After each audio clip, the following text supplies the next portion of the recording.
बिस्मिल्लाहिर्रहमानिर्रहीम अस्सलाम वालेकुम वरहमतुल्लाहि वबरकातुहू। तुसी साडा यूट्यूब चैनल वेखदे पे अपना पंजाब हाफिज़ इफ्तिखार।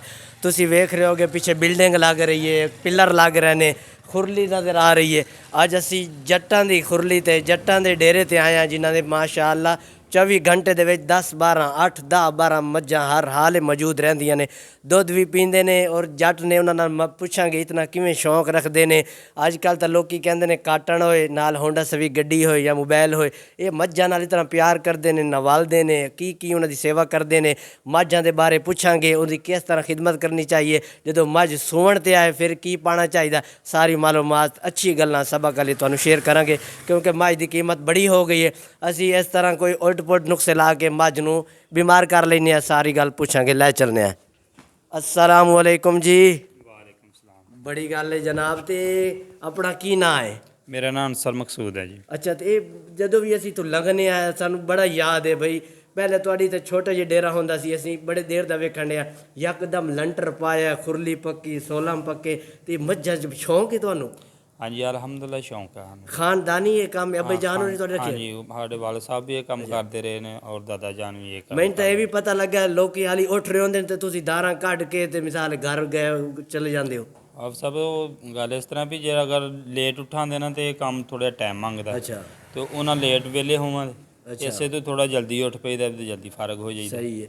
अब लोगों के नाल उठां दे, लोगों ने एक दो जानवर रखे तो असीं चलो माशाअल्लाह 10-12 जानवर रखे ने, अच्छा, तो इस तू जरा कोशिश करी दी है भी लोगों के नाल ही फारग हो ते जाइए। अजकल जेड़ा हुण वक्त जा रहा माड़ी तो माड़ी मझ कितने दी लभदी है?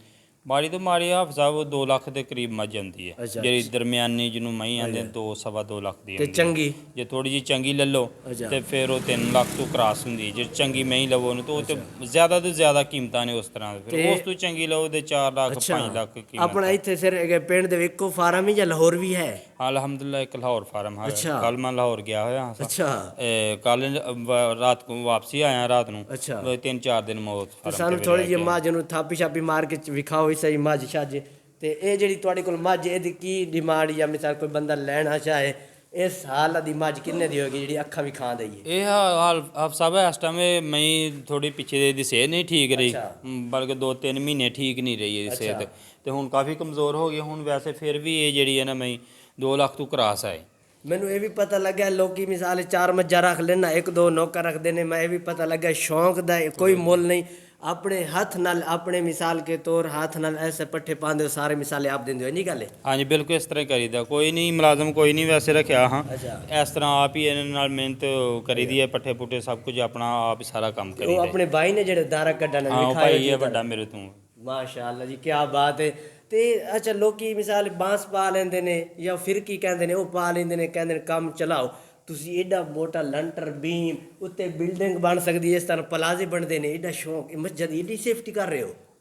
ਆਪ ਸਾਹਿਬ ਬਸ ਇੱਕ ਆਪਣਾ ਸ਼ੌਕ ਹੀ ਵੀ ਅੱਛਾ ਥੋੜੇ ਆਪਣੇ ਜਾਨਵਰ ਜਿਵੇਂ ਇਨਸਾਨ ਆਪਣੇ ਲਈ ਜਗ੍ਹਾ ਚੰਗੀ ਚਾਹੁੰਦਾ ਨਾ, ਅੱਛਾ ਵੀ ਮੇਰੀ ਸਾਫ ਸੁਥਰੀ ਜਗ੍ਹਾ ਹੋਏ, ਚੰਗੀ ਹੋਏ। ਇਹੀ ਹੈ ਨਾ ਵੀ ਜਿਸ ਤਰ੍ਹਾਂ ਸਾਨੂੰ ਆਪਣੀ ਜਾਨ ਦੀ ਕੀਮਤ ਪਤਾ ਹੈ ਨਾ ਵੀ ਇਹਨੂੰ ਮਹਿਫੂਜ਼ ਰੱਖਣਾ ਚਾਹੀਦਾ, ਇਸ ਤਰ੍ਹਾਂ ਹੀ ਜਾਨਵਰ ਦੀ ਵੀ ਜਾਨ ਮਹਿਫੂਜ਼ ਰਹੇ। ਤੇ ਪੱਖੇ ਵੀ ਲਵਾਓਗੇ ਹੌਲੀ ਹੌਲੀ? ਇਨਸ਼ਾਅੱਲਾ ਗਰਮੀਆਂ ਆ ਤੇ ਗੁਜ਼ਰ ਗਈਆਂ ਨੇ, ਅੱਛਾ ਅਗਲੀਆਂ ਗਰਮੀਆਂ ਇਨਸ਼ਾਅੱਲਾ ਤੇ ਜਿਹੜੇ ਹੁਣ ਸਿਆਲ ਸ਼ੁਰੂ ਹੋ ਰਿਹਾ ਫੁੱਲ ਠੰਡ ਆ ਗਈ ਫਿਰ ਬੰਦ ਕਰ ਦੋਗੇ? ਹਾਂ ਬਿਲਕੁਲ ਬੰਦ ਕਰ ਦੇਣੇ ਨੇ। ਅੱਛਾ ਦਰਵਾਜ਼ਾ ਵੀ ਲਾਇਆ ਬੜਾ ਮਾਹੌਲ ਹੈ? ਦਰਵਾਜ਼ਾ ਵੀ ਲੱਗਿਆ ਦਾ। ਤੇ ਜਦੋਂ ਮੱਝ ਸੂਣ ਤੇ ਆਏ ਉਹਨੂੰ ਕੀ ਕੀ ਪਾਉਂਦੇ ਹੋ, ਕੀ ਕੀ ਆਪ ਨੁਕਸਾਨ? ਸਭ ਕੋਈ ਹਾਂ ਐਡੀਆਂ ਕੋਈ ਖਾਸ ਖੁਰਾਕਾਂ ਨਹੀਂ ਦਿੰਦੇ ਹੈਗੇ, ਬੜੀ ਕੋਸ਼ਿਸ਼ ਕਰਾਂਗੇ ਕੋਈ 2-3 ਕਿਲੋ ਜਰਾ ਨਾ, ਅਗਰ 3 ਕਿਲੋ ਡਾਲਟਾ ਘਿਓ ਦਾਂਦੇ ਤੇ 3 ਕਿਲੋ ਦੇ ਦਾਂਗੇ, ਅੱਛਾ ਅਗਰ ਜੇ ਦੇਸੀ ਦਾਂਦ ਤੇ 1.5 ਕਿਲੋ ਜਾਂ 2 ਕਿਲੋ, ਬੜਾ ਜ਼ਿਆਦਾ ਦਾਂਦੇ ਨੇ ਤੇ ਕਿਲੋ ਆਮ ਰੂਟੀਨ ਚ ਦੇਸੀ। ਅੱਛਾ ਅਸੀਂ ਜਮਾਤ ਨਮਾਜ਼ ਨਾ ਪੜ੍ਹਨੇ ਆ, ਅਜ਼ਾਨ ਦਾ ਟਾਈਮ ਰੱਖਿਆ ਹੈ। ਤੁਸੀਂ ਮੈਂ ਸੁਣਿਆ ਜਦੋਂ ਪੱਠੇ ਪਾਣੀ ਗੜੀ ਦੇ ਟਾਈਮ ਵੇਖ ਕੇ ਪੱਠੇ ਪਾਣੀ ਦਾਰਾਂ ਕੱਢਣੀਆਂ, ਗੜੀ ਦੇ ਟਾਈਮ ਵੇਖ ਕੇ ਦਾਰਾਂ ਕੱਢਣੀਆਂ, ਇੰਝ ਗੱਲ ਹੈ? ਇਸ ਇੰਜ ਹੀ ਹੈ। ਇਹਦੇ ਵਿੱਚ ਫਿਰ ਮਿਸਾਲ ਕਿ ਐਵਰੇਜ ਪੂਰੀ ਰਹਿੰਦੀ ਹੈ?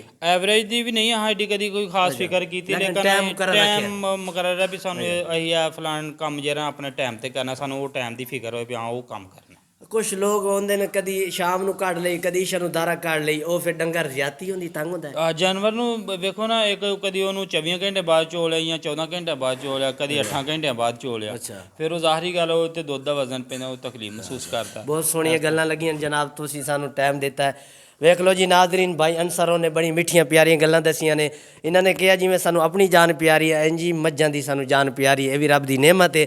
ਅੱਛਾ ਇੱਥੇ ਇੱਕ ਹੋਰ ਅਸੀਂ ਗੱਲ ਕਰਨਾ ਚਾਹਾਂਗੇ, ਜਿਨ੍ਹਾਂ ਭਾਈਆਂ ਨੂੰ ਅੱਲਾ ਨੇ ਸਹੂਲਤ ਦਿੱਤੀ, ਅੱਲਾ ਨੇ ਰਿਜ਼ਕ ਦਿੱਤਾ, 2-4 ਡੰਗਰ ਰੱਖੇ ਨੇ ਜਾਂ ਬੱਕਰੀ ਰੱਖੀਆਂ ਨੇ, ਜਿਸ ਤਰ੍ਹਾਂ ਅਸੀਂ ਆਪਣਾ ਖਾਣਾ ਖਾਂਦੇ ਹਾਂ, ਇੱਕ ਦਿਨ ਸਾਨੂੰ ਸਾਲਣ ਦੇ ਵਿੱਚ ਮਿਰਚ ਜ਼ਿਆਦਾ ਮਿਲ ਜਾਏ ਤੇ ਅਸੀਂ ਥੋੜ੍ਹੇ ਜਿਹੇ ਬਰਤਨ ਖੜਕਾ ਦਿੰਦੇ ਹਾਂ, ਨਾਲ ਦੀ ਵੀ ਸਾਡੀ ਉਹਨੂੰ ਖਿੱਚ ਦਿੰਦੇ ਹਾਂ, ਬਈ ਇਤਨਾ ਸਸਤਾ ਘੀ ਹੈ।